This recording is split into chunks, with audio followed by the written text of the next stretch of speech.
I just wanted to tell you first that the topic is very timely, and it's not just since January, since the U.S. aid was basically demolished. I participate in a conference called the African Philanthropy Conference. Last year, it was about new frontiers in African philanthropy. And the major theme was about developing the financing development. How would philanthropy play a role?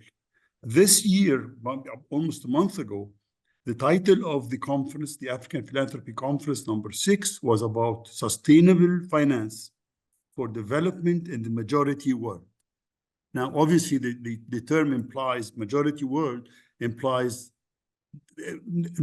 basically what they prefer to as the South, or non-Westerner, non-North American. Now let's start by going, because what really prompted the whole thing was the U.S. aid cut. Now the U.S. aid is a major player. You have a reservoir of fund. More than 30% of it were depleted, were taken away.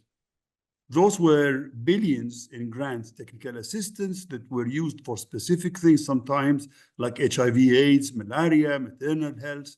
They were used to promote democracy and governance, and I'm putting a big question mark on this, and I'll explain it later. They were supporting also agriculture programs. They were also, in general, responding to humanitarian crisis. Now, the value, we can sort of talk about it and discuss it, but hey, there was a big amount of money.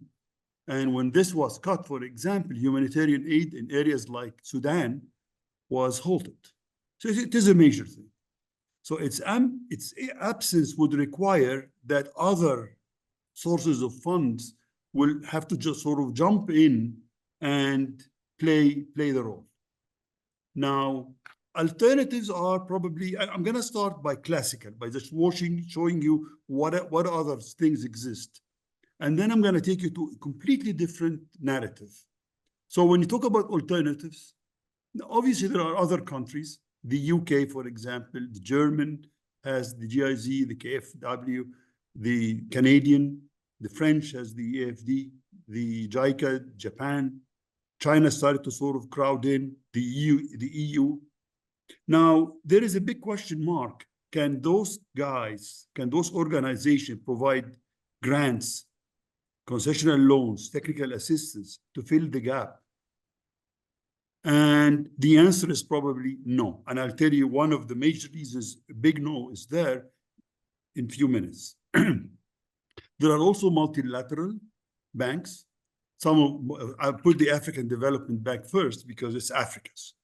World Bank, the European Investment Bank. There's also the Islamic Development Bank.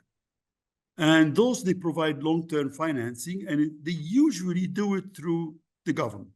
The government does it. Now, you also have philanthropy. The philanthropy, there are many more than what I put here. And what I put here, are typically those are international. I did not put foundations that are Africans, like the Dangote, the Sawiris Foundation here in Egypt, et cetera. But those guys tend to focus on specific things, and they are also affected also by whatever is happening in the US. There's also private capital. Private capital, we talk about impact investment, blended finance, public-private partnership. And those guys tend to de-risk private investments in developing markets. So they tend to be for the big guys, that type of mechanisms. There are local banks, and I just listed some of them. And again, they tend also to work with the government and regional blocs like the African Union.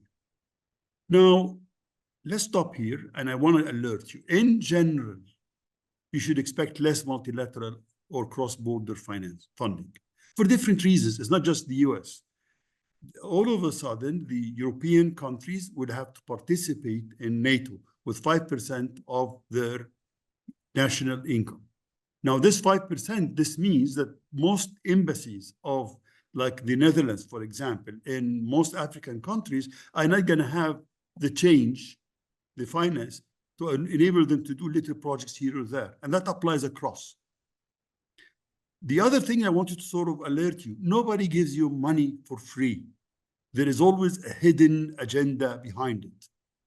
And most probably this agenda is different than yours. Now, what I'm going to try to sort of lead you to until the end is that there are very little option that we have, but to start depending on local, national, perhaps regional resources. Because multilateral, the way we used to in the past, is going to change. Or if it's not going to change, it's going to carry with it a huge agenda that we'll have to follow. Okay, now I see an opportunity. The big opportunity here first is that you will have a shift toward local ownership and solutions. Remember, we talked about you'll have to shift to local financing, local ownership. That's going to reduce donor dependency. But mind you, this will take a longer term. But then you could be aligned with 2063, more than what you're aligned with SDGs, for example. That's going to end in 5 years. You're really talking about 2063, which is Africa. So what is needed? You need your own agenda. And I'll explain to you what I mean by an agenda. An agenda, there is a part of it which is your own purpose, your own credo, your own passion. Now, there is a part of it also which is about strategy. And I'm going to tell you more about it, how you're going to achieve this. Now, the interesting thing is that having an agenda itself is not enough without being able to finance it, to fund it. And if it is a very local agenda, this means that the financing, the funding, a big part of it, a big chunk of it, has to be also local. Remember, development is local. Development is not a global thing. Development is about local. Now, I want to alert you that it's not just an issue of financing. It's an issue of mindset. Mindset. When you talk about decolonizing, own agenda, you have to get out of the mindset that I need USAID or the French or whatever the hell it is to be able to finance my own development. This is part of decolonizing. How do you expect to decolonize if you still take money from what used to be your colonizer or entities that are not interested in your own agenda, but they have their own agenda? A big part of this also is democratizing development. It cannot be by the elitist. It cannot be top-bottom. There has to be a right balance between top-bottom and bottom. Now, so obviously I'm leading you toward community-based development. This is about local voices, about systems and resources that are more likely to succeed, scale, and sustain itself. This will be sustained. If you develop a community, this is not like pouring water in an arid land. This is an analogy for the aid, the multilateral or the cross-border aid. And then when you stop the water, the weed that has grown, the lush green weed, it will burn out. You have to develop deep roots. It takes longer time, but it's more sustainable. Deep root is about community-based development. This is what we need to do. And the idea is not to replace those resources with external aid. I mean, sometimes you need to blend, you need to build, because there is a transition period. You need to think in terms of infrastructure, platforms, community infrastructure organizations to enable community-owned funding. This is critical. It's often underutilized engines of development in Africa and worldwide. But for us, I think in the long term, this is what we need to be doing. Now, I'm going to talk about two concepts, and then I'm going to wrap up. The first thing is about social solidarity. We all have social solidarity. You can call it Ubuntu, you can call it Harambe, you could call it Takaful. It comes in different variations. And it all boils down to the same thing. And it's beyond, by the way, it's not just about charity and humanitarian. It's also about self-reliance. It's also about self-reliance, helping youth rely on themselves. And this is built in. This is built in our culture. And it comes through different ways. I mean, it doesn't have to be money. It could be a voluntary labor. It could be communal fundraising. There is a very interesting concept that I've learned from communicating with the guys in South Africa, WITS. It's basically Alan Fowler, and he calls it the poor philanthropist. We're talking about 100 million. Okay, each one of them is kind of paid $10, for example, a year. Now we're gonna get handsome amount of money that a deep pocket is not gonna get you. Now the issue here is that you need to have a platform to enable this kind of an activity, and you have issues about governance. How do you govern this platform? But once you do that, then exactly what I'm talking about will happen. Faith-based, the reason I mentioned faith-based is that we all in Africa, whether I'm talking about Islam, about Christianity, in different variations, we have a very strong religious faith-based charity. And you need to sort of provide, maybe sort of enable it a little bit. Instead of focusing on education, health, humanitarian, maybe we could sort of expand it to include self-reliance, enabling youth to start their own enterprises, their own little companies. But the reason I mentioned it after community, because it's very much communal. It's very much embedded in the communities. So what do we need to do?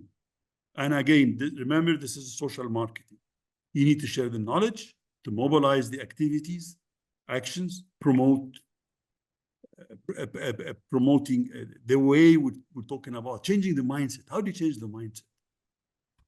This takes long effort, takes very much dedicated social marketing to amplify local voices in decision-making, to promote transparency in local governance.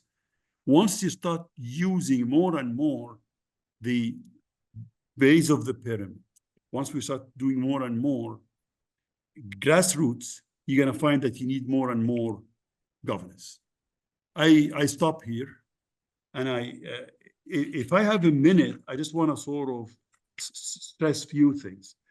The first thing I wanted to sort of stress is that you have to think in terms of diversity of ideas. I'm going to stop my presentation.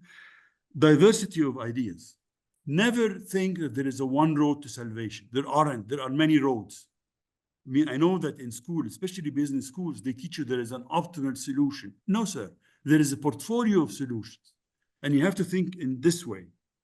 You have to think in terms of portfolio of solutions that takes multitude of ideas and multitudes of participants. Creating an own agenda is very critical. This implies that I'll have to be able to, at least to start it with local funds. If I'm going to get funding from international donors or international philanthropy, this is fine. But there cannot be a diversion from my own agenda. This is my credo. This is what I need to achieve. And clearly, the wellness of the average person has to be central in this. When you talk about how you're going to go about this, the old way of thinking that there is a strategy and you're going to know from now until 10 years to go what you need to do is old, and it doesn't go with a very erratic, perhaps dynamic environment. You really have to think in terms of emerging strategies, which implies that you're exploring and you're allowing adaptability. I stop it here and I thank you.